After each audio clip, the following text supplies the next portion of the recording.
Ed Ferrara sees Piper before I do. So Ed Ferrara goes up to Piper and introduces himself to Piper. Okay? Then when I saw Piper, I did the same thing out of respect and everything else like this. In his mind, bro, for all these years, I big timed him. I sent my crony first. And I'm like, bro, he saw you first.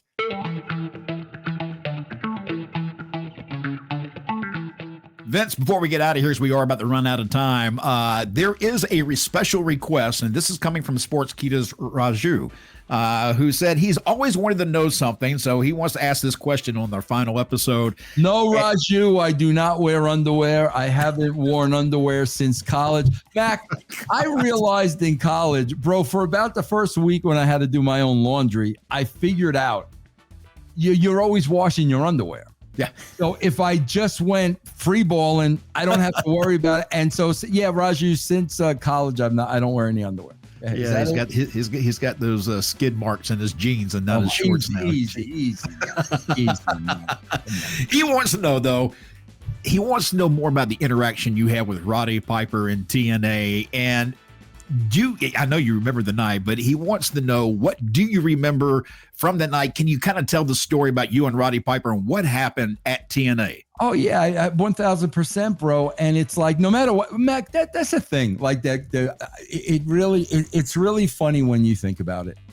Somebody asks me something, I tell you, you don't believe me, and I'm lying. Okay, so I'm literally lying about something that happened 25 years ago.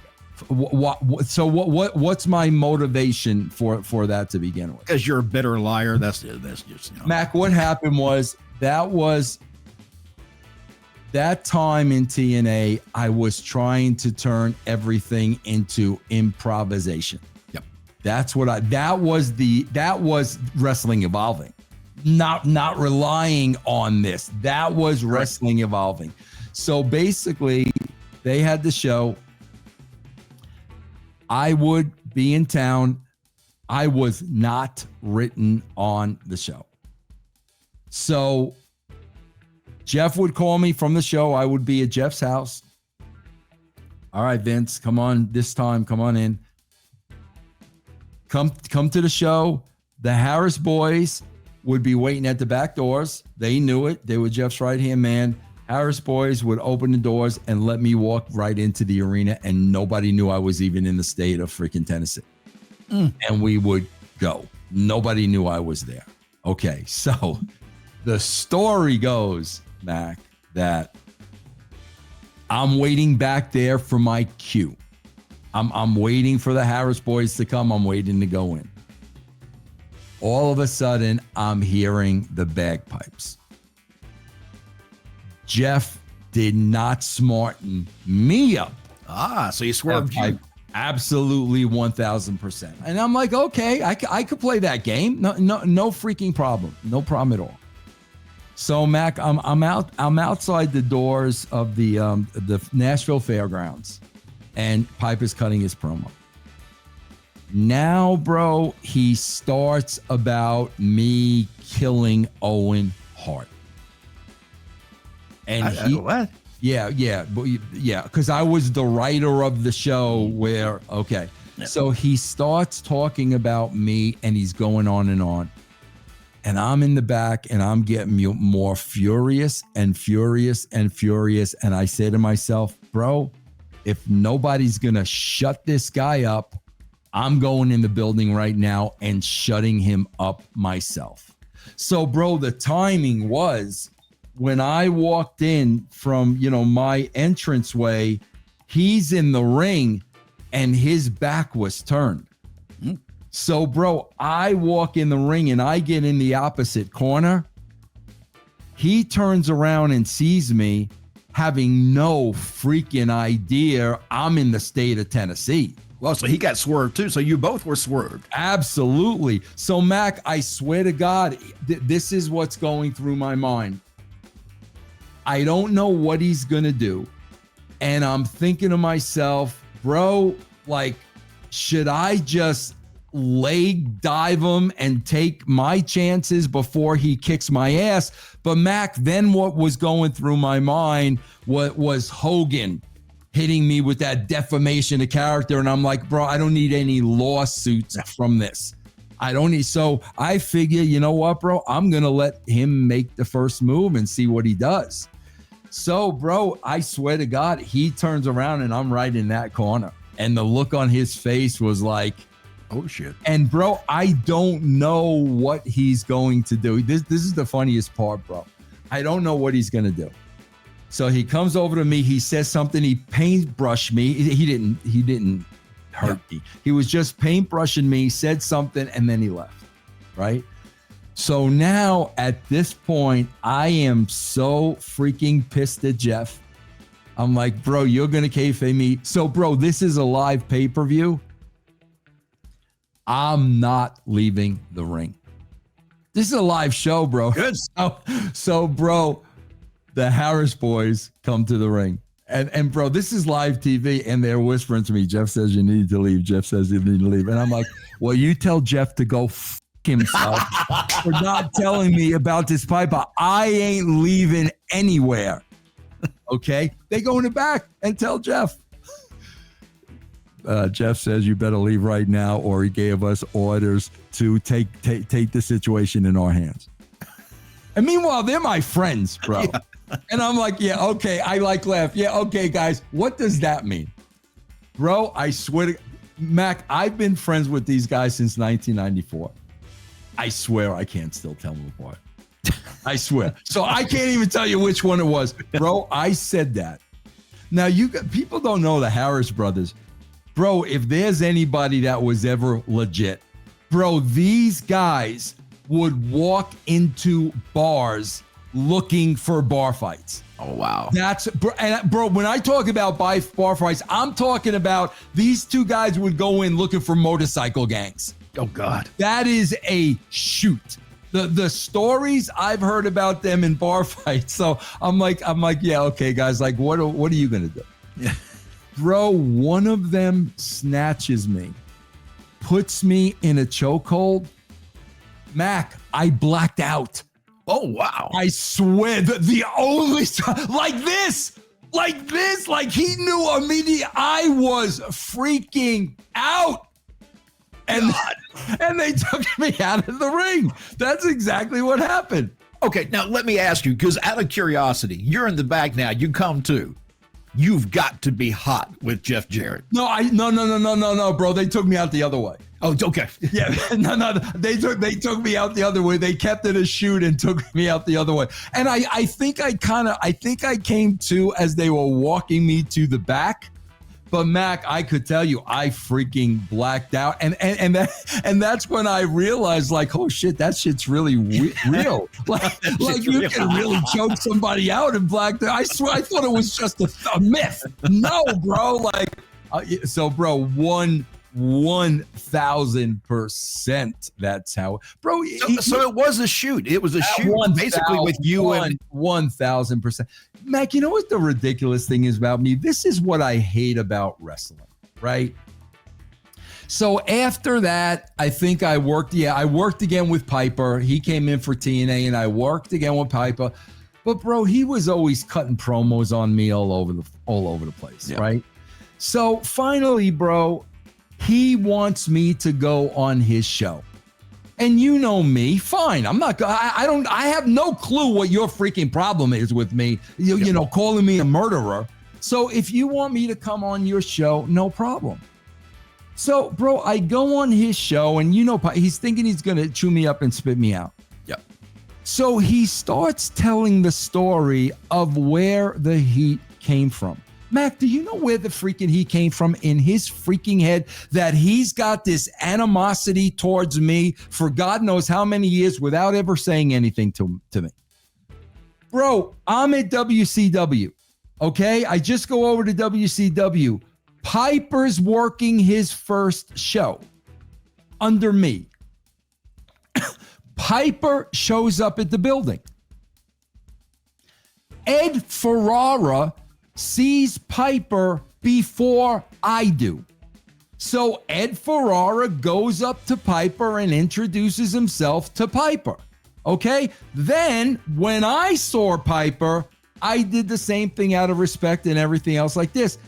In his mind, bro, for all these years, I big timed him. I sent my crony first. And I'm like, bro, he saw you first. Why in God's name am I going to disrespect a freaking Roddy Piper that I'm meeting for the first time? But Mac, that's what you're dealing with. So this guy's, I murdered Owen Hart. He's saying all this shit about me. I don't know why. And then finally I hear it from him. Oh, you big time me and sent your crony first?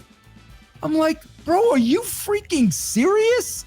Yeah, that's crazy. I mean, to be so upset with you over something so small right. like that. And bro, you don't know when I worked with a veteran like that, Mac, I dropped everything. When I work with Flair, whenever I work with Hogan, bro, I had such freaking respect for those guys.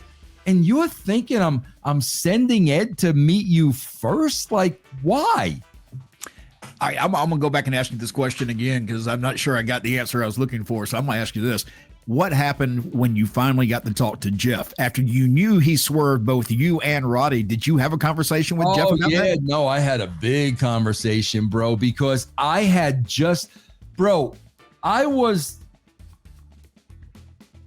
Vince was going to hire me in 2002. We came to a money agreement and everything else. So I said, Vince, okay, how are we going to do this? So he goes, well, you're just going to show up at TV and I'm going to tell everybody you're overseeing Raw and SmackDown.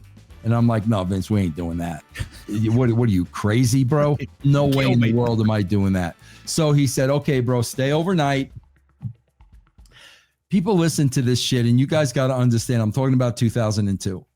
This shit goes back 23 years of everything I'm saying now. So Vince says, stay overnight, and I'll bring you to the writers' meeting tomorrow and introduce you, okay? I got up that morning. I had breakfast with Shane. Shane was jumping through hoops that I was coming back. Jumping through hoops, right? So, bro, they bring me into my writer's room. Now, Mac, you got to remember, when I left, it was me and Ed Ferrara. Right. I walk into this room of 12 to 15 people. And, bro, in the room, Hayes and Heyman. Okay, so at that time, Vince hired me because it sucked. The creative sucked. Mac, I lay out an entire year for them. I am looking at their faces and I am seeing jaws drop, and I know damn well, not the youngins, yep, but freaking Heyman and Hayes. If Vince brings in Russo, there's no need for us. Now, Mac, you got to understand, I know full well that once I lay out this beautiful plan, and bro, this was after they botched the WCW. Yep, this was after they botched all that. So I know damn well, as soon as I leave and Vince enters, they're going to bury me. But I also said to myself, bro, that is absolutely fine with me, because these guys will never get you numbers. So that was like my mentality. Vince, if you want to go with them, God bless you. So in the meantime, bro, I find out Vince never told Stephanie he hired me. Oh, till after the fact. So when I went in the writer's room, Stephanie was not there. So now I've got to go in a separate room and Stephanie's on the phone. Now, Mac, you got to remember, when I left, Stephanie was trailing me and Ed to learn. So it was innocent little pigtail Stephanie. And, you know, bro, she knew her place. She would keep quiet, take notes. I mean, never, ever had an issue with her. So now I go in this room and she's on the phone, and now she knows Vince hired me to overlook Raw and SmackDown. Bro, she's talking to me like I'm a redheaded stepchild. Ooh. And I'm saying to myself, there is no freaking way this is ever going to work. Right. So, bro, I'm on the plane driving back and I'm like, there's just no way. As soon as I get home, my wife says, Vince McMahon's trying to.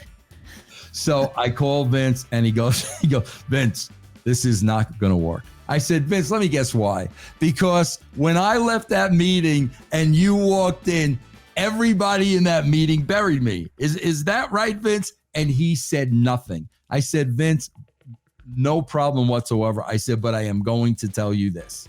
You are never, ever going to get those ratings up with the people in that room. So to get back to Jeff, Vince knew that. So he wants to keep me on as a consultant. Yep. Okay. So I said, okay, bro, I'll be a consultant. In the meantime, Jeff was starting TNA. So the second TNA show, Jeff wanted me to go. And I called Stephanie and I said, I don't want you reading this on dirt sheets or anywhere else. I said, I'm going to check this thing out, you know?